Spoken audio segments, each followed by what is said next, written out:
And the Chinese government has mobilized more than 20 satellites and several search vessels and aircraft in the search, all in an effort to find that missing plane. CCTV's Ai Yang is live in Beijing. And what's the Chinese government's latest information? Well, the Chinese government has said that as long as there is a gleam of hope, it will not give up search and rescue. Yesterday, Premier Li Keqiang also talked on the phone with his Malaysian counterpart, Najib Razak, and he said he hopes the Malaysian government will provide timely and accurate information as well as continue to take care of those waiting families in Beijing.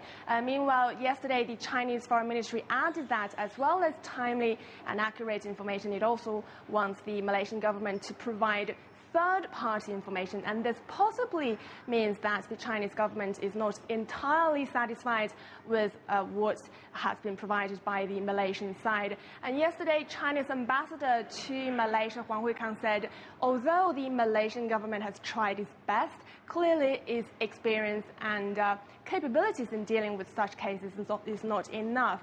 He says it's not that there's not enough information, but rather there's too much confusing information. And in the meantime, yesterday, a woman was quoted on camera saying that she's willing to start a hunger strike here at the Little Hotel to protest against Malaysia's inefficiency. But as far as we know, this is not a unified agreement. And actually, many of the relatives here I've talked to told me that they are still eating regularly, and also they're actually not aware of such a hunger strike. But what we know for sure is that there is a WeChat group, and there are 386 passenger relatives in that WeChat group.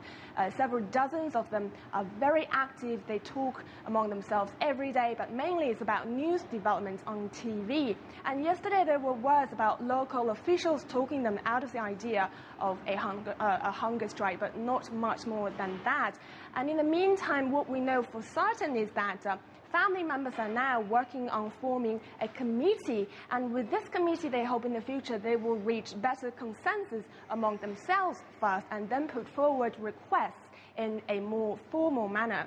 And we know it's been 12 days since the plane went missing, but many of the people here I've talked to somehow still remain convinced that their loved ones are still alive somewhere else there waiting for help. And that is the major reason why they are getting more agitated, because they feel that time is running out and they need all the hope, they need all the help they can get. All right, CCTV's Ai Yang reporting live from the Lido Hotel in Beijing with all the family members of those missing passengers.